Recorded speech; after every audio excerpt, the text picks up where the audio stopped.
ऐसा कोई स्टेट नहीं, ऐसा कोई डिस्ट्रिक्ट हेडक्वार्टर नहीं हिंदुस्तान का जहां बीसी सर ने अपने कदम ना रखे हों और इस बिजनेस का प्रचार और प्रसार न किया हो।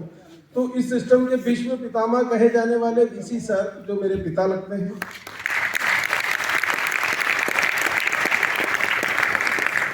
मास्टर ऑफ द सिस्टम आदरणीय केसी सर, वो मेरे चाचा लगते हैं। पर गजब की बात यह है कि 22 सालों तक मुझे ये बिजनेस समझ में नहीं आया। 22 साल लगे मुझे इस बिजनेस को समझने में। और ऐसा क्यों हुआ, क्यों 22 साल तक मुझे बिजनेस समझ नहीं आया, और अब ऐसा क्या हो गया है कि ये बिजनेस मुझे बहुत अच्छे से समझ आ गया, ये मैं आज आपको बताना चाहता हूं।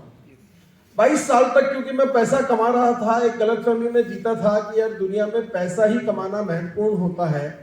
अब पैसा ही कमाना है, अब चाहे कहीं से भी कमाओ, चाहे बिजनेस करके कमाओ, चाहे आरसीएम से कमाओ, चाहे प्रॉपर्टी का काम करके कमाओ, चाहे नौकरी करके कमाओ, बढ़िया मल्टीनेशनल में कोई जॉब करके कमाओ, पर पैसा कमाना ही महत्वपूर्ण होता है। इससे पहले मैं यही सोचा करता था, पर मेरी ये सोच गलत थी साथियों।